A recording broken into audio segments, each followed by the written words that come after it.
can you silence your cell phones if you haven't already, please? Love that jacket. It's Pendleton. It looks like a Pendleton, yeah.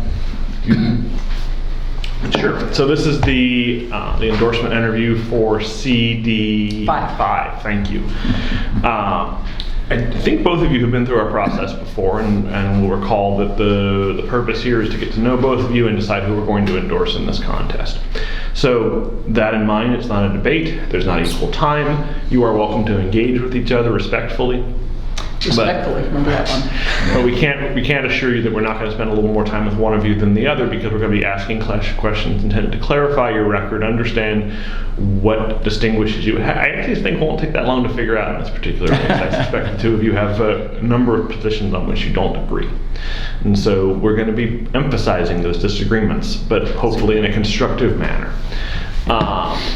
Without further ado, Congressman, if you wouldn't mind getting us started by telling us, well, we know who you are, but could you tell our viewers a little bit about yourself? Sure. And why you're seeking re-election? Sure. Let's get your ages real fast. Pardon? Let's get your ages real fast, so we just had that done. 70. Okay. I was at 54. Great. All right, let's begin. I'm Kurt Schrader, the current representative for Oregon's 5th Congressional District. Been elected 7 times. Running again because I really care deeply about my state, my country. I'm very worried about the degree of hyper-partisanship and incivility that's going on out there. It's toxic to the political process, undermines our democracy. And we need people like myself that don't represent a party ideology, but represent the folks in the district. That's what we're supposed to do under the Constitution. I've lived in this district. I actually do live in the district. 45 years. Raised my children there. Started 2 businesses in the district. Veterinary business and a small farm. Work with these people on a daily basis. Could you describe, just for the benefit of us and our viewers, how the district changed in geographic terms, but also how it changed in its partisan makeup, please? Sure. So the current 5th district basically is Clackamas, Marion, Polk, Tillamook, and Lincoln counties, smattering of Multnomah and Benton. But it basically is the valley going over to the coast. The new district flips that. Still have Clackamas County, only a sliver or portion of Marion County. We lose Salem, Woodburn, I guess basically west of I-5 and 99E. Lose Polk County, lose Tillamook County, lose Lincoln County. But we pick up Lynn County, which is part of Congressman DeFazio's old district, and we pick up northern Deschutes County, and now we have a much bigger portion of Multnomah County. I used to represent Southwest Portland back in the day when I first got elected, but that was taken away 10 years ago. So it runs now from southeast Portland through Clackamas County, Marion County, Lynn County, over across the mountains. Politically, not a ton of change. It is still one of the few swing districts in the state, well, frankly, in the state and in the country. I think one of probably 20 or 25 in the country. The partisan voter makeup is pretty much even, slight de-edge, I think +1 according to the Cook report. Registration, it's 32% Democrat, 40% non-affiliated, and I think 27% Republican. So a tough district for a Democrat or for either side to win, frankly, at the end of the day. All right, and can you remind us of your committee assignments? Sorry, Aaron, before you. I'm on Energy and Commerce. That is the committee. I've got 3 subcommittees. I got the Health Subcommittee, Energy Subcommittee, and the Telecom Subcommittee. It's like one of the most important committees in Congress. 75% of the legislation goes through that committee, and I thought it would be a good one to get on. We had other members on other committees, and since this is ostensibly the most powerful committee, it'd be good for an Oregonian to be on there. Great, terrific. And just the kind of shorthand in terms of the district, Selwood Bridge to Sun River is a nice kind of way to remember that. Jamie McLeod-Skinner. I am a small business owner, emergency recovery coordinator. My background and focus has been on water, serve on the OEB board, also on a local regional ESD board. Finished high school in Southern Oregon. My background's in engineering and planning and also law with a focus on natural resource law. Spent a chunk of last year in wildfire recovery and worked on a small city. A third of it had burned down, the homes and businesses. And so that sense of urgency on the ground just is really key. I mean, the big things here are responding to the climate crisis, the trajectory, and also handling some of those emergency issues that are coming up. And then also just understanding the experience of Oregonians. People coming out of the COVID crisis, people are really hurting. And having the background, having sat, raised by a single mom who was having to make those tough kitchen table decisions, is a real distinction here in terms of understanding, and that's come through in votes. So, being the only Democrat to vote against the energy protections in Build Back Better, voting with Republicans against lowering all prescription drug prices and making that not happen. Climate issues, healthcare issues, not lowering or raising the federal minimum wage, a lot of these like everyday issues that folks are struggling with. So that carving out the social infrastructure has been a real key concern for a lot of Oregonians. Voting against kicking people out of their houses during the height of COVID, being the only Democrat to do that. There's all sorts of issues that have come up that create a real clear contrast here. I would have worked and voted to provide those protections. Those aren't just Democratic partisan issues as opposed. Over 90% of the folks in the district want to see their prescription drug prices lowered. So these are bipartisan issues. So most of what my opponent has said is incorrect. If you could just get a moment.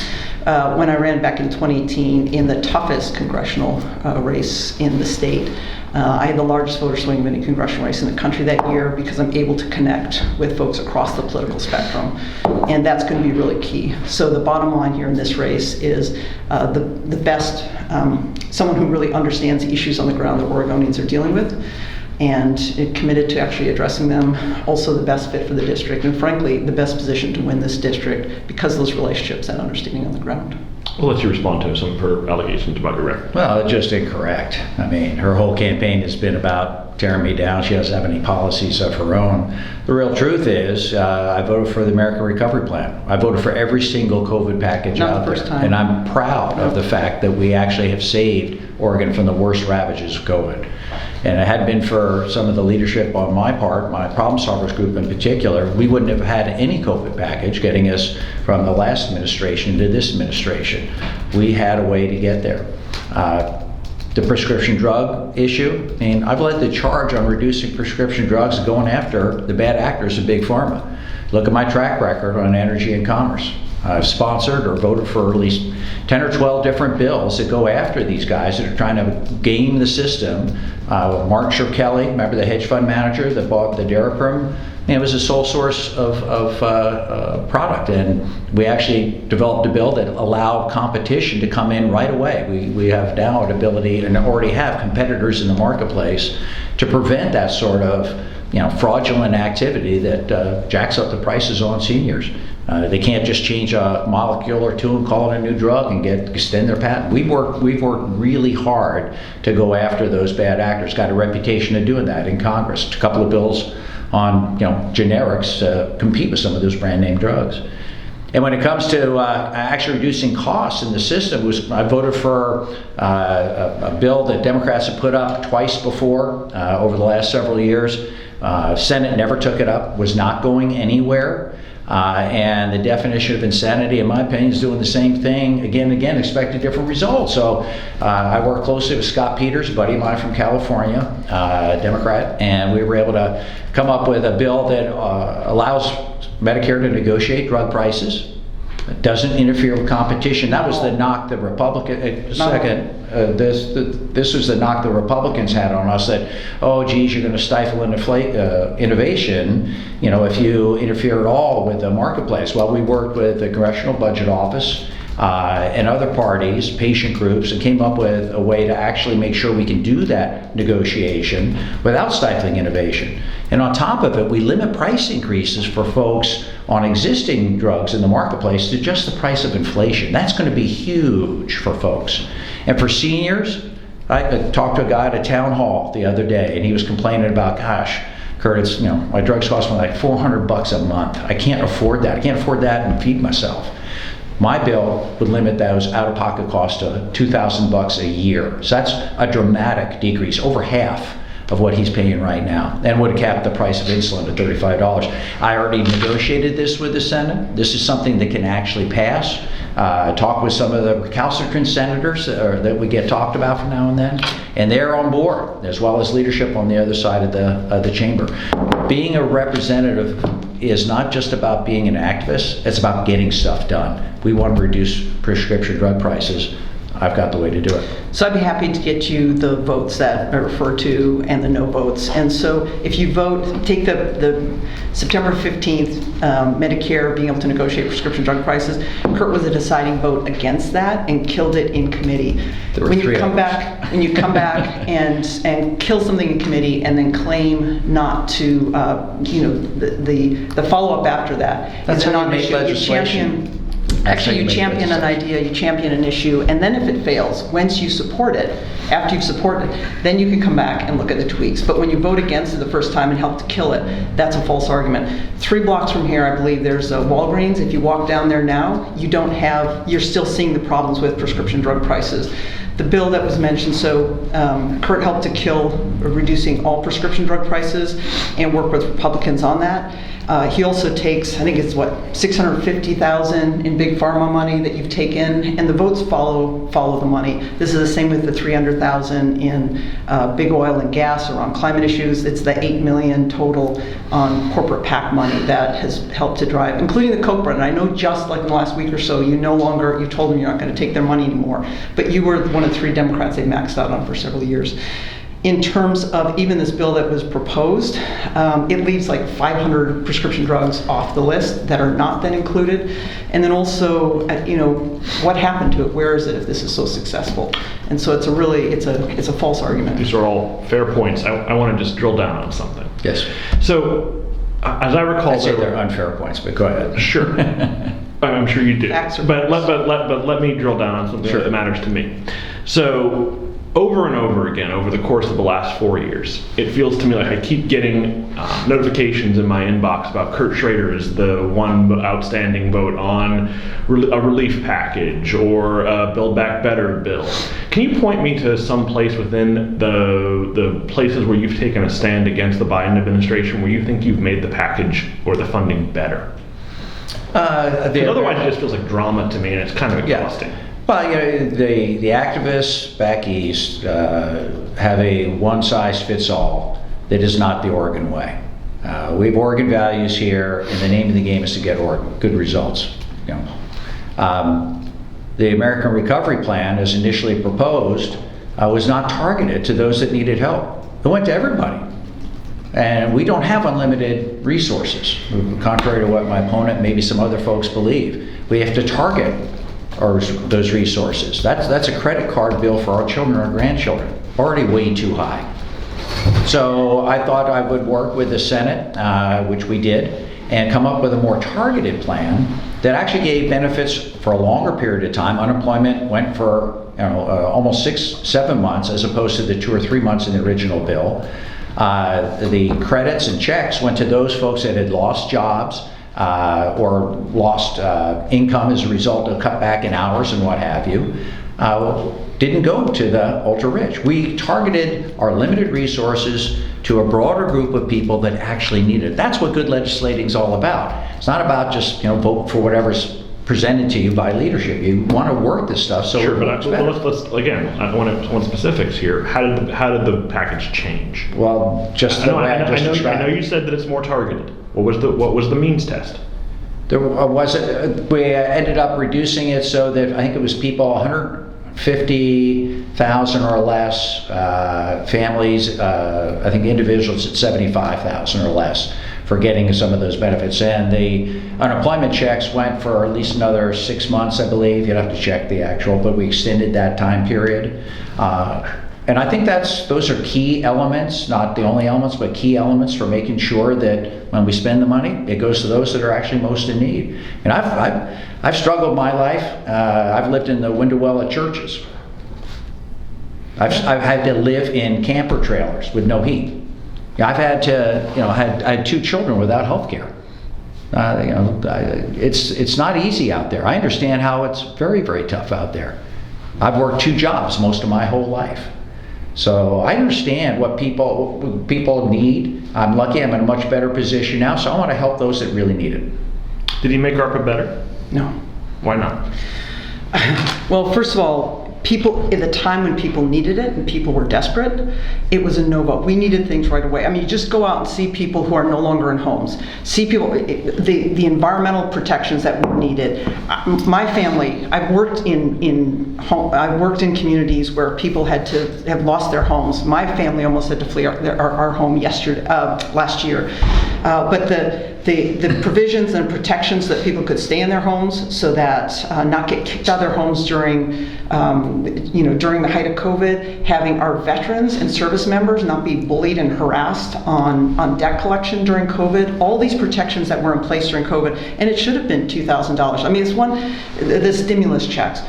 Why, being in a place of privilege, when you own 4 homes across the country, there's not a being in touch with the needs on the ground.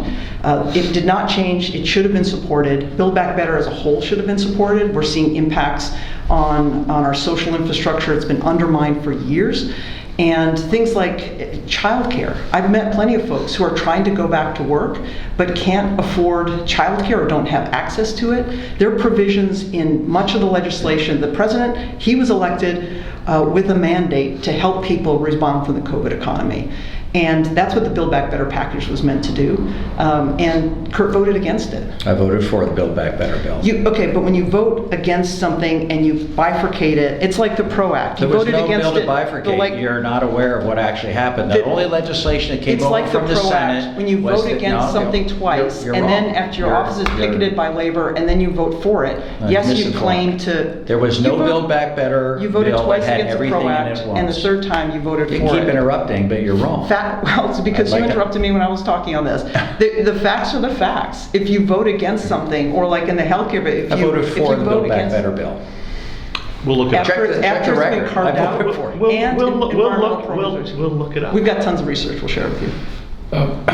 Representative, you probably read the Intercept piece in February. The question: how much time you spend in your district? Okay. Whether you actually live in your Canby home where the farm is. Right. You didn't respond to that piece, I don't think. So I don't respond to Intercept or Breitbart. But here you are with us, who are neither Intercept nor Breitbart. So that's right. You're the happy middle, He's right? not showing up with the Source or other newspapers as well. So the fundamental premise of the story was that I think whatever the travel funds that you have and every member has available suggest that you don't come back to your district very often. I'm back in the district roughly every 2 weeks. Okay. And lived in Canby for 45 years. Voted here consistently, unlike some people that run for Congress. And proud to call it home. I mean, the piece also talked about your having spent 20 days driving across the country during a period when most members were working in their district. Well, I'd argue a lot of them might be on Codell's or other things. It is August. Most of my constituents, last thing they want to do is play politics when their children are home. They have an opportunity to get away and enjoy life. So I took the opportunity to travel with my wife, who I love, doing the thing I love, riding my horses across the country I love. And it was a great experience. And actually didn't see too many pro-Biden signs. I think a lot of members ought to get out and about and travel around the country. And I did it in a way it was pretty cheap, and people love to camp. You didn't ride across the country on a horse. We got our trailer, you hook it up, and then you could ride from state park or national park to national park. And there's some neat equestrian, facilities you can go to. A lot of folks do that. It was not many Oregonians could do that during the height of the crisis. Well, a lot of people decided to go hunt and fish and stay at home and chill out. I mean, there's a way you can enjoy yourself and learn a lot about your country if you're willing to do it. Some people, it's all about an ideological warfare, and I'm not that guy. I want to know about my country. People were losing their homes to wildfire, were losing their homes because they couldn't afford it, were not able to engage and re-engage in the economy because of a lack of childcare, a lack of affordable housing, a lack of challenges with healthcare and prescription drug prices during that time. It's such a place of privilege you come from to be able to say that. And that's why so many folks are frustrated and say, you're not the guy they originally sent to Congress. So many people who've supported you in the past are now supporting me because the sense of their words, not mine, you're out of touch. And it's no disrespect to you as a person. Some of these folks consider themselves personal friends, but just say, you're not the guy that they originally sent to Congress. That's why 4 of the counties, the Democratic Party counties in the district, including Clackamas, your home county, have endorsed me in this primary. And it's not, the issues that we're talking about, housing and putting a roof overhead and food on our table and opportunities for our kids, education for our kids, these are not just Dem issues. These are Dem, Republican, independent issues. You talk about traveling around. Back in 2018, yes, the 2nd Congressional District used to be different, and now a big chunk of it is now in the 5th. But I traveled the equivalent of 15 times across the country. But your home is not in the 5th. You don't even live in the district. I actually live in the district, as I just said. She does not. I mean, so how are you going to represent somebody who don't even know You've got 4 homes across the country, and I believe you're, as I recall, or as I've been told, your financial filings list your Maryland home as your primary place of residence. My wife lives in Central Oregon. Your wife lives on the East Coast in Maryland, and home is where the heart is. The lines there's a small little blip on the line, but I've won Deschutes County every time I've been on the ballot. That's now going to be a third of the likely voters. Yes, a little over a quarter in terms of the number, but in terms of turnout is about a third of the likely voters. It's 25%. So numbers versus likely in terms of turnout, there's a distinction there. We were talking about this earlier, I'm the only Democrat in 50 years to win Deschutes County. Okay. That's a small portion of the district, my friend. Representative, back in 2021, you referred to the impeachment of Donald Trump as a lynching. Can you explain what happened? And I know you subsequently apologized. Yes. Take us through that, please. Terrible choice of words, inappropriate and insensitive. So apologize for that and have apologized. So separating the historical connotations of the word lynching, put that aside. Was it fair to impeach the president? Oh, absolutely. I mean, I voted to impeach Donald Trump twice. Okay. First, when he tried to use his official office to bribe the president of Ukraine. Second time, when he tried to, he did. He incited an insurrection against the capital of the United States of America. That night, I was trapped in my office with one of my staff people, very concerned about their well-being. We barricaded our door, to be frank with you. It was pretty horrific. And was interviewed that night, and I said in the interview that I hold him personally responsible for the attack on the Capitol. Said it the next day also. My own opinion, I think the 14th Amendment would have been a better way to go about things. We probably could have had success in keeping him from ever holding office again. But the impeachment was the vehicle that was offered, and we tried that again, got a little closer, but not across the finish line. Can I say I'm glad you were safe, and other members as well that night. That must have been a terrifying day. It was for all of us. Talk about, let's say you're elected. What's the first, you've made it clear, I think, your distinctions on his record, but for you, what's your top priority bill should you be in Congress? There's so many that are on there, but the top priority, I think, for Oregonians is addressing the climate crisis. And so really leaning into that double investment we need to be making to both expand the grid and create a sustainable energy grid.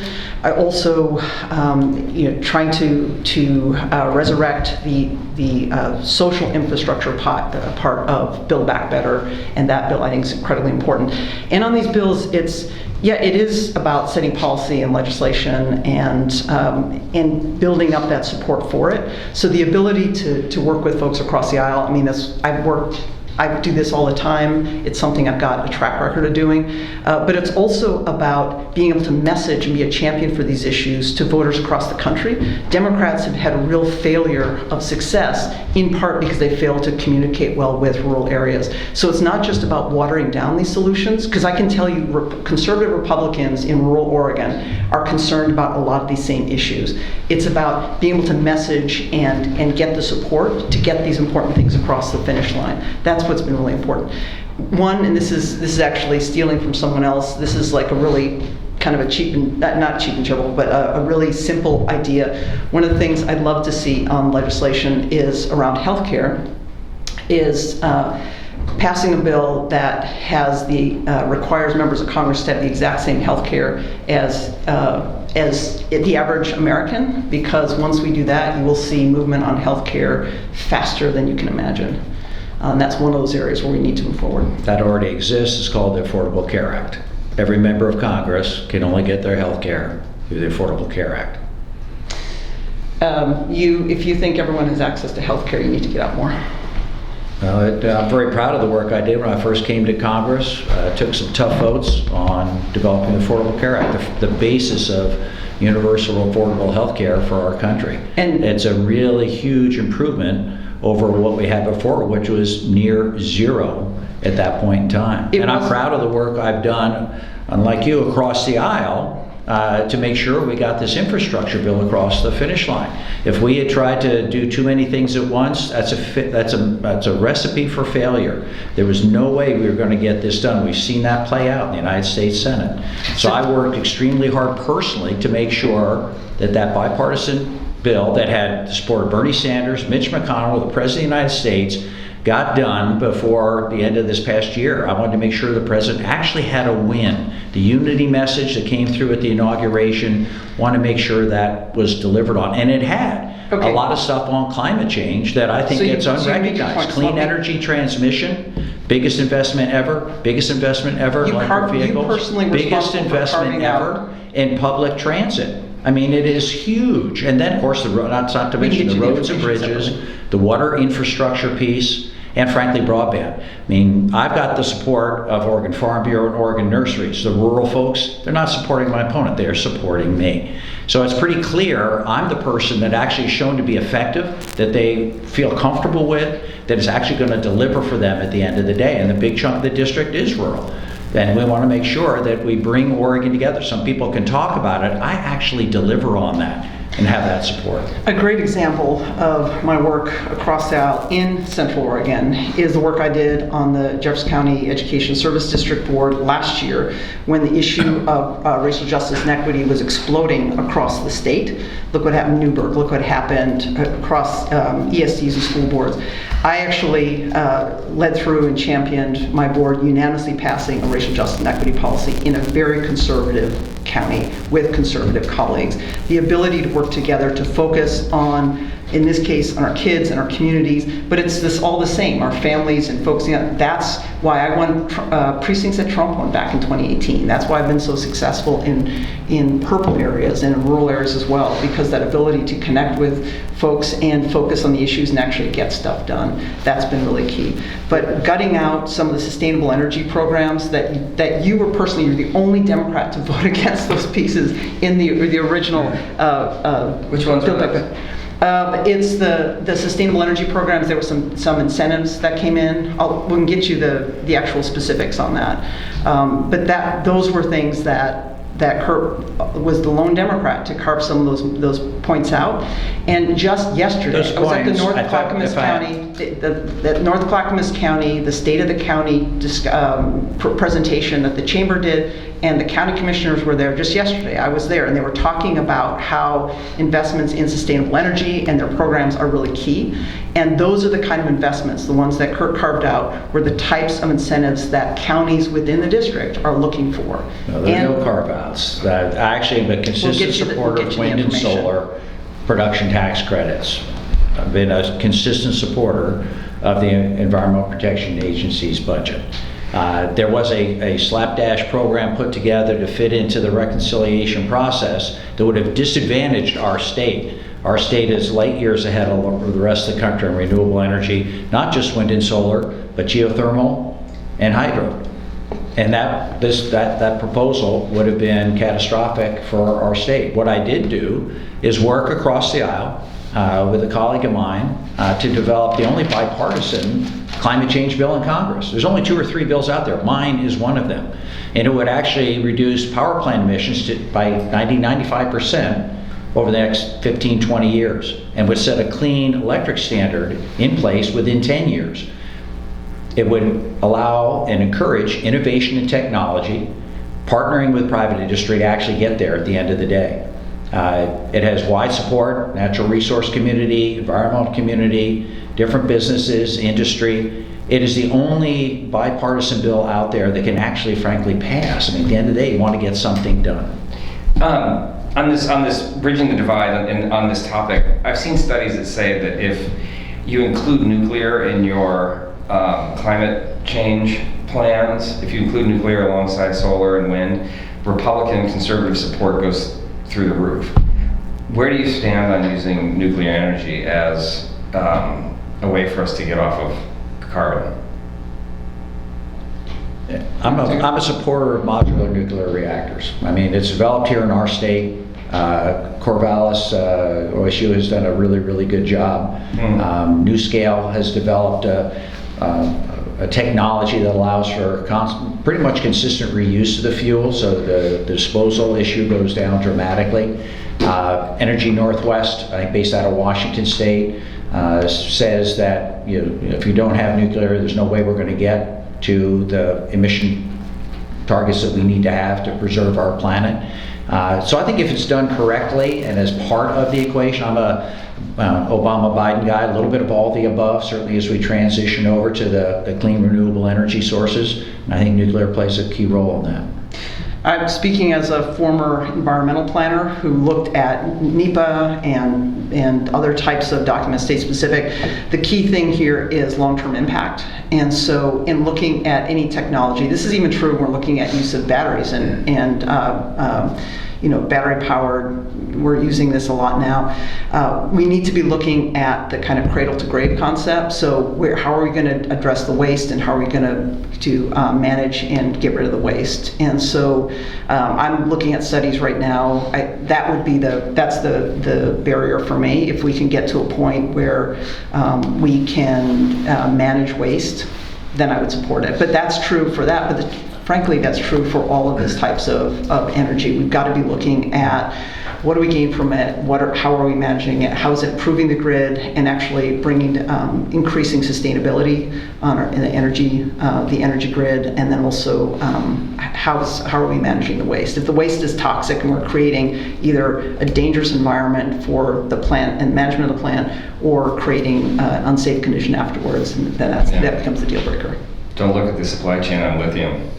Well, exactly. I mean, this is the thing, and talking around. Terrible. Yeah. Rare earths too. I mean. Yeah. So this is the perspective I think we really need. We've got to keep the energy grid whole. We need to have it more dispersed so that we're not as dependent on attacks on it, and we have to transition it as quickly as possible to sustainable. And that's why we need a very aggressive investment in the energy grid. On climate issues, we also have to be looking at preparation and then also emergency response. Those are 2 other things. But in terms of this issue, this is a national security issue. So it's not a matter of printing more money. It's seeing this as a national security issue and transferring some of the money that we're now putting into defense. We way overspend on defense. And let me say, I am absolutely committed to a strong military. I'm the only one who's actually worked in former war zones, and so I know what that is like. That reality is very serious. And so we live in an unsafe world, and having an absolute commitment to our troops and protecting them and making sure they are well prepared. And we have additional resources right now that you look at what's happening in Ukraine and Russia. It becomes a national security issue. Yeah. We become vulnerable if we don't have this grid built up. So we need to aggressively invest in it. Berk's got a couple of bills in Congress we're working on right now in that regard. So I was just reading, who was it, Matt Bennett from Third Way was saying that this year to be going after a sitting Democrat in a primary, I think he said it was like insane. because it looks a lot different now than it did when you had so much success in Bend. What do you say to that? I mean, because we were talking about, Mayor Gamba said, he was considering running for this seat and he decided to bow out because you have such support in Bend. And because he was for the good of, the party. Does that ever bother you? Do you think, wow, should I be trying to primary a Democrat in a year when they very well could lose control of the House? So 2 things on that. One, when I talk to a lot of folks who are familiar with Kurt's record, they're surprised he's a Democrat. So you've heard this before, this kind of dismissing of running to the left of him. Kurt's gone so far to the right, and in the Problem Solver Caucus has really been pushing the Trump agenda, and that's what it was most successful in. So he's gone so far to the right that running to the left of him just means you're a Democrat. There were so many bread and butter issues that Kurt's really failed to deliver on.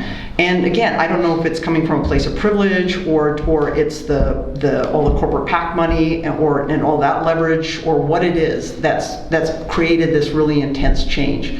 But it's gotten to the point where... When do you date the change? And then we'll ask Kurt if he... Thank you. Yeah, I mean... When did he tip over? Well, it's been a handful of years. I mean, for a long time, Oregonians have been really frustrated across the state. Really frustrated. Like, are you kidding me? Is he not supporting, this idea and agenda? And it's not the dismissal of addressing people's basic needs. Those aren't RD issues. Those are things that. So a couple years. I would say a handful of years. Okay. But the thing is also that's really distinct about this, it is a new district. It is a new district. And I know that Kurt took a long time to poll and figure out where he was going to run when the district was split in half. But this is 53% of a new congressional district. And people who were in DeFazio's district who are horrified at the thought of being represented by Kurt, and people in Deschutes County and in Jefferson County as well, that sliver of Jefferson that goes through, who are also don't want to be represented by someone who doesn't show up. I mean, he just pulled out of a debate next week. He didn't show up for the Source interview. He didn't show up for the Portland paper interview. He's not even showing up to talk about his vision and to introduce himself. Did you pull out of the debate? No, I have a job, so I can't go to everything. I actually have a job. But you'd already committed to it, and it was 1 hour on Zoom. The district. 1 hour on Zoom. If I can get to your point. Check out the bulletin. What's happened is the far left of the Democratic Party, the extremists, have taken it over. That's why we see that at the counties. And I just don't think they represent mainstream Democrats anymore. I'm the same guy. The party has moved way, way, way to the left. Not everybody. And this election will be a bellwether on that. We'll find out where Democrats are. Are Democrats still the people who want someone that knows how to get things done, that has a 100% record with NARAL and Planned Parenthood, that has a 100% record with the Leadership Council on Civil and Human Rights, 100% record with Clean Water Action, 100% record on Climate Vote PAC, who's got an A rating from the National Education Association, who has an A rating from Citizens United. If I was so terrible on all this PAC money thing, why does Citizens United give me an A rating? You know why? Because I actually sponsor every Congress a bill to get rid of that terrible Supreme Court decision that undermines the ability of everyday Americans to control their own destiny and have an actual say in their own vote. It is about representing the district. And the Problem Solvers PAC I started because when I first came to Congress, I was concerned about the extreme partisanship. When nothing was getting done, the leadership would divide us, not bring us together. I don't know many organizations where you're successful if your leadership doesn't bring you together. Jamie, so I formed this group. There's 29. That you would not accept any corporate PAC money.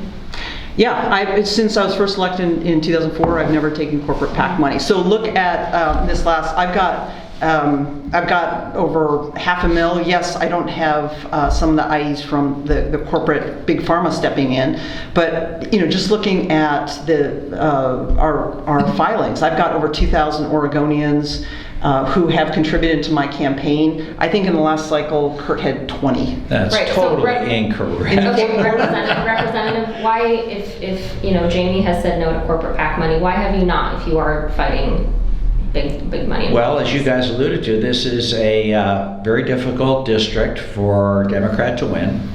Absent campaign finance reform, which I have supported, as I said, I introduce a bill every session to try and get rid of that Citizens United decision. But in the absence of that, my Republican opponents, they're going to spend millions. The NRCC, National Republican Campaign Committee, has already targeted this race.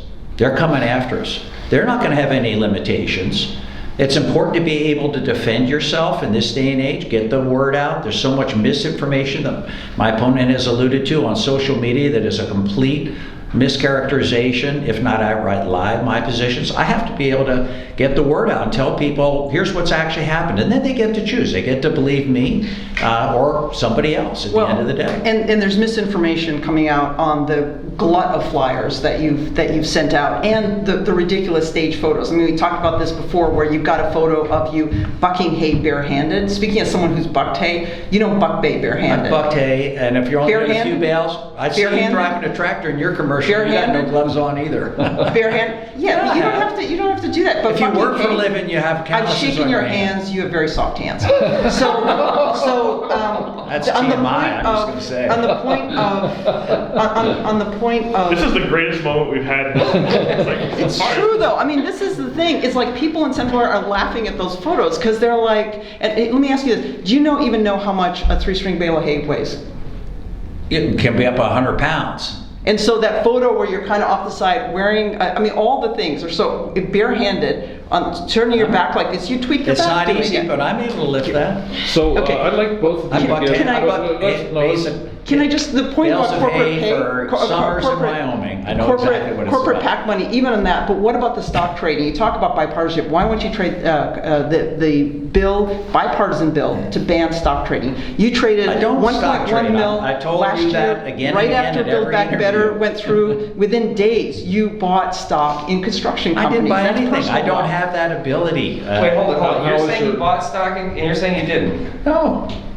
I don't have that ability. So when I first came to Congress, I set up a situation where I have an independent financial advisor that handles all my Blind trust? my investments. Blind trust? Not a blind trust. That's expensive. Do you speak to that person on a regular basis? No, I do not. So have you ever said to that person, I would like you to buy the following stock? No, I have not. Or sell the following stock? That is correct. So that person has 100% discretion, no communication? That is correct. At the end of the month, I voted for the Stock Act, which also says now we have to report all transactions. So I learn of any transactions along with everybody else over $1,000. And I have no influence at all in any of those investments. So where's the evidence that he traded the stock? What are you citing that he traded the stock? Did you have $1.1 million in stock trades last year? I actually don't know the answer to that. Okay, we can get you information. I've got folks doing research. So his argument is that he has no input into those trades. Do you think he does have input into those trades? Even if you get monthly reports, if there's any communication about that, there is an exchange and there is direction that's provided. I just get a report. I don't comment on it. I don't have any ability to comment on it. I just get the report like everybody else. But I think the fundamental question was, is it a blind trust or not? And No, the fundamental question is, am I actively trading stocks and using my position as a member of Congress to get insider information? The answer is no. It has never been that way since I came to Congress. Then why don't you support and vote for and even co-sponsor the ban on members of Congress trading stocks? I'm already doing that. If that came to the floor, I would vote for that. I'm already That's doing going to all change. that. And even things like the statements about support, which look at endorsements. There was a statement about the Education Association, and you'll see this. He'll go to ratings rather than actually talk about endorsements. OEA overwhelmingly, Oregon Education Association overwhelmingly endorsed me in this race against someone who's a sitting member of Congress. He's someone who, and I believe that you made a statement about this in just late February based on some statements and pushback we were providing on the Hyde Amendment. You've been a longtime supporter of the Hyde Amendment. That may not be an issue for national choice organizations, but here in Oregon, where we've got 9 federally recognized tribes, the Hyde Amendment prevents women who only have access to Indian Health Services from getting access to abortion services. And you've been an outspoken advocate of the Hyde Amendment. It was totally misrepresentation. You pivoted. Every member of Congress, unfortunately, ends up allowing the Hyde Amendment in the appropriation bills. It has been in every appropriation bill you've since made the statements on it. mid-1970s. You've made statements on it, I have supported it. consistently opposed, I've actually signed on to legislation to take the Hyde Amendment out. But as a ability to get our appropriations bills across the finish line, this was started Give by us a Henry list of Hyde stuff you want specific quite a bit ago. evidence on. The real world is, I've got the NAROL endorsement and the Planned Parenthood endorsement. If anyone was upset that I was playing games with my support of women's reproductive rights, it would be they. I have been a consistent supporter since I came to the United States Congress. Can both of you give President Biden a letter grade on his performance so far? Start with you, Jamie, please. On what? On his performance so far as president. I think he's done a very good job in a tough circumstance. So what grade would you give him? I would give him an A-. Okay. Representative? I'd give him an A. I mean, this is a tough time to be president. COVID-19, I'm proud of the work that the rest of us did to save our country. You voted We did against so good. many of those bills. He actually negotiated with Congress to come up with a bipartisan infrastructure package. That's a big deal. That's the path out of all this. Right now, Oregonians and I think people across the country are tired, upset, angry. I mean, it's been a tough 2 years, and this bill offers us hope, great jobs for the next couple of decades for our kids and our grandkids. And the Ukraine thing, I think he's hit the ball out of the freaking park. If you had told me we were going to get Switzerland and Sweden to do anything, I told you you're crazy. That would never have happened under the previous president. Hell, we wouldn't even have engaged with over there with the previous president. But he's got Germany supplying defensive weapons. I mean, this is pretty impressive. I'm very impressed, actually. That's actually been in large part. He did take. I think he's done a good job on Ukraine in terms of stepping in early and setting up building up the international partnership and then setting the stage for it. But that's been in large part that partnership that's really come together and addressed Ukraine. So could each of you tell us the voters in your district will care about some endorsements, most they don't care about. What's the most telling endorsement that you have? Just one. Can be from an individual institution. Representative will go for you first this time, please. Just one? Yeah. If you voters who don't know anything about you, which there may be some, since you've got a lot of new voters in your district. I agree with you. I don't think the endorsements matter as much. They like to make their own decisions. But having said that, I'd say the Planned Parenthood NAROL endorsement, probably the biggest one. Okay. Jamie?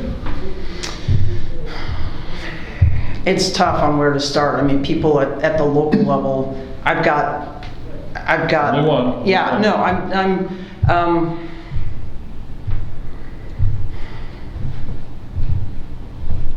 Well, it's gonna differ for different folks. I think having, frontline working folks. So, and I don't know whether you choose the SEIU or nurses or teachers. You're doing a good job of giving me more than one. I know, Give me one. but.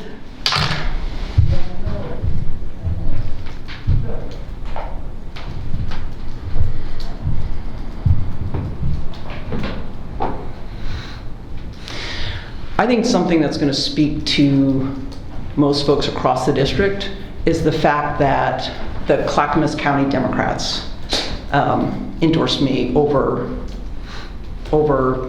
someone who it's their home district. It's just such a strong statement. Okay. It hasn't happened before. It's just. You've lived in Clackamas County for 45 years. What happened? Well, the activists took over the party, the far left. In Clackamas County they did? Yes, sir. Yes, sir, believe it or not. Even though they elected Tootie Smith as chair and this other individual as a commissioner, The county's pretty complex, but unfortunately, in my humble opinion, the party leadership in my county has gone way to the left, and that's not in sync with mainstream Democrats. They're not in sync with Clackamas County. Clackamas County has not voted, they never voted for Kate Brown.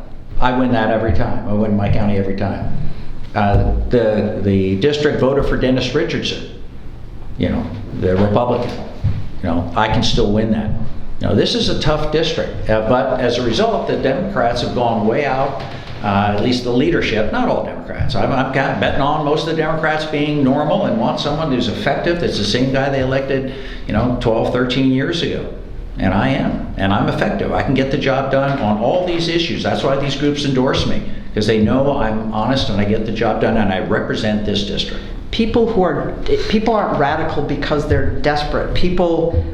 Dismissing so many people who are struggling and in such a desperate situation, dismissing them as some kind of fringe or radical because they're saying they need affordable housing, they need health care, they need child care. Your question was about the Clackamas County Democrats. Yeah, and I'm talking about people in Clackamas County. I was at the State of the County event yesterday. You weren't there, and I heard from both Republicans and Democrats up on that panel who were talking about all these issues we're talking about.